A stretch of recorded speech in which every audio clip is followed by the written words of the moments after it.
80 years ago this month, in July 1942, this area of Ladywood was subject to a major bombing raid. It proved to be the last major raid of the war, and sadly there were a number of casualties.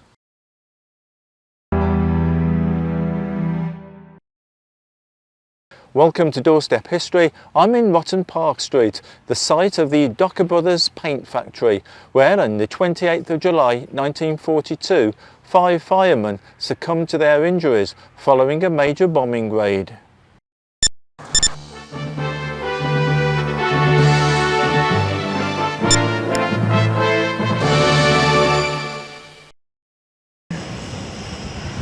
This is a special video being made to commemorate the 60th anniversary of the bombing of Docker's paint factory. It was in the early hours of 28th of July 1942 that enemy bombers flew over Ladywood in what was to be the last major raid of the war. Ladywood has changed a lot in the last 60 years. The aerial photograph taken in the mid-1920s showed the mass of factories and houses. It was back in 1881 that Dudley Docker and his brother William set up their business in Digbeth. They were, for a time, joined by a third brother, Ludford. All three were well-known cricket players as well as businessmen. Dockers moved to Ladywood and quickly expanded along Rotten Park Street. The 1942 bomb destroyed the newest part of the factory called the Standard Mill, which had been built here. It was called this because it made paint for the Standard Car Company. This 1949 film, taken at the factory, shows a standard car being painted by Bert Treadwell. Bert started at Dockers in 1932 and is now in his 80s. War started. How dramatically did the business change? Well, of course, you could say the car stuff virtually disappeared. So it was aircraft paint and camouflage. I had to learn that, and then eventually show them how to camouflage. So it was mainly camouflage paint that was made? That's right, yeah. Bert was a member of the Home Guard and is pictured on this boat on the canal in 1940. Then they changed it to Home Guard, and we had some training for that. Then they scrapped that lot because they realised that the fire brigade we'd got was okay, but only a small number of people. We were asked to form a much larger fire brigade. That was hard work, you know, because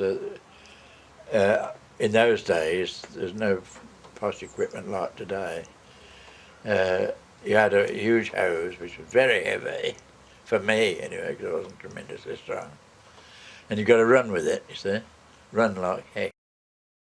The fire service was severely tested on the 28th of July 1942 when raiders were spotted over Ladywood. This is Gordon. You were my age at the time. What was it like? Well, my father awoke my sister and my brother and the family early in the morning, probably about 12:30, 1 o'clock in the morning, and told us to come down and look at the flare path. It was like a runway in the sky. The planes used to follow the flares, and when they came to the end of the flare path, they were used to release the bombs. And as soon as I'd got sort of taken it all in, then there was a whoosh and an almighty bang. And you could also see 3 very brave firemen right on top of very high ladders pouring water down into the fire, hoping to put it out. We could see the firemen right up in the flames on these big turntables, directing the water into the flames. And the searchlights was floating around, and you could see the actual planes coming down. There must have been dive bombers, but the firemen, they'd come from Coventry, Nuneaton, Stoke, because all these names of these borough fire brigades was painted on the sides, and they was all in Incknell Port Road and down Rotten Park Street supporting the Birmingham City Fire Brigade, which must have been completely exhausted. And you could see these whilst the explosions were going up, and these cans of paint were shooting up in the air and landing in various streets around Incknell Port, as Harold says, Wood Street. these firemen were very brave because they was up on these turntables. There was 3. Then they must have fetched one down because it was obviously quite dangerous because they were still bombing into the factory. And that was terrible. Oh dear. Of course we were living far from it. I really thought we'd go up that night. It was awful. Flames were terrible. You might know how paint would burn. It was awful. The standard mill, which was the newest part of the factory, was destroyed. A number of firefighters from the neighbouring firm of Wiggins were killed when a wall collapsed on them. 2 nights later, in a follow-up raid, another fireman was killed when an incendiary bomb fell nearby. He died later from his injuries. This is a picture of Ted Grice. He was a fireman at Dockers at the time. His daughter, Josie, remembers. My dad was on duty that night, and I can remember him telling me when the bombs hit Dockers, because he was a fireman, that it was terrible down there. Men was killed, all the varnish and the paint was all flooded in the street, and I can remember him saying that his mum and my mother, who he wasn't married to at the time, were waiting at the top of the road to see if he was alive or whether he'd been killed through the bomb. But fortunately, he lived to tell the tale that people did lose their lives, but he was able to help some of the people by trying to contain the fire that night.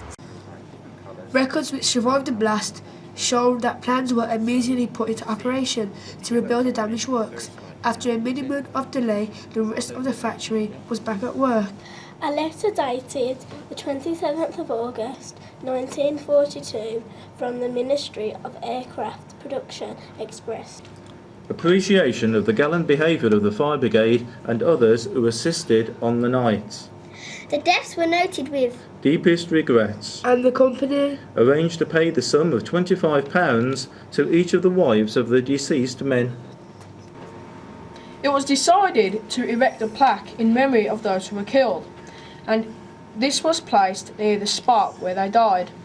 Today, the rebuilt standard mill is called the Lewis Mill, named after a former works director, Charles Lewis Esquire. The plaque was unveiled at a ceremony held in July 1948. This is the main part of the building that was bombed.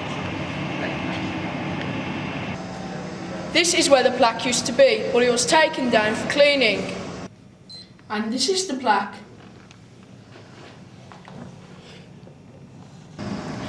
When the plaque was unveiled in 1948, the roof had not been put on the covered yard. It was completed the following year. That is why the date zone up here says 1949. Inside the factory, there is more evidence of enemy action. We found these shrapnel marks.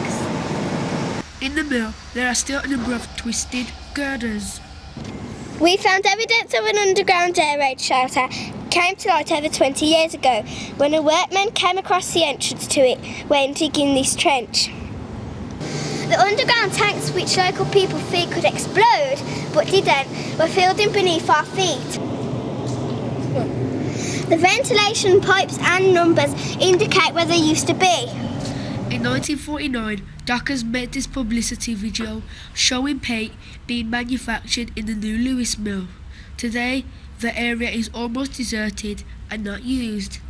This was their state-of-the-art lorry. It was filmed from up here, but the lorry came through here.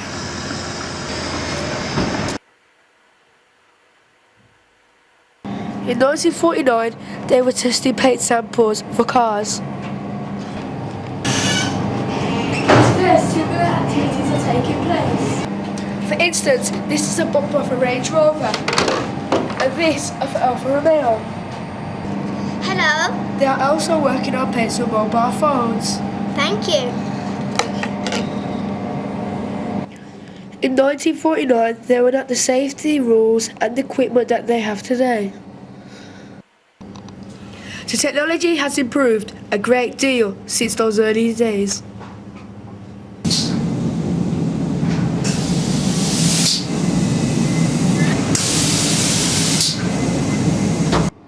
Panels are tested and even the sparkle of the paint and the way it is affected by light is tested. Today, Dockers is part of a large US-based company called PPG Industries. Today, the future of the company is uncertain. For now, at least, the name Dockers lives on through the PPG tankers, which are still seen on the streets of Ladywood. From TNT News, good night.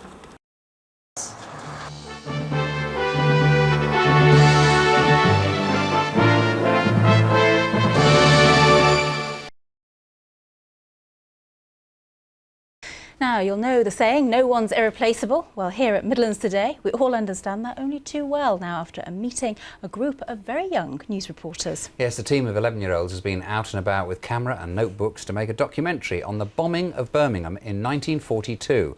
We sent our reporter, Lindsay Doyle, along to pick up a few tips. I'm Corey Stanley, TNT News, here to tell you about the history of Ladywood. The future of television documentary. One night in 1942, the Luftwaffe brought terror to Ladywood in Birmingham. The old Dockers factory, which used to spray paint the old standard car, was hit by a bomb. 4 firefighters lost their lives. Now, 60 years on, children from Oratory Roman Catholic Junior School, or should I say the news team, bring you a documentary which rivals any panorama I've seen. This is a special video being made to commemorate the 60th anniversary of the bombing of Dockers paint factory. In making the video, children looked for evidence at the factory site, now PPG Industries, and found shrapnel marks, and most importantly, they spoke to locals to remember the fateful night itself. Silhouetted against the flames and the thing, you could see at least 3 firemen, obviously very, very brave, very heroic, making an attempt to put out the flames. The children's video has been made thanks to the help of the City Council's Housing Education Initiative. It's been a good experience to go around the factory and learn new things and everything like that. So that, as they say in the business, is a wrap. So, Corey, it's a tough life being a reporter, isn't it? Lindsay, a reporter's job's easy. 5 minutes in the job, easy. If it's that easy, you have the microphone. Corey Stanley, Midlands Today, Birmingham. I think we should all be very worried, I have to say. Now it's the Sport with Steve. And that's it from this edition of Doorstep History. Goodbye and thanks for watching.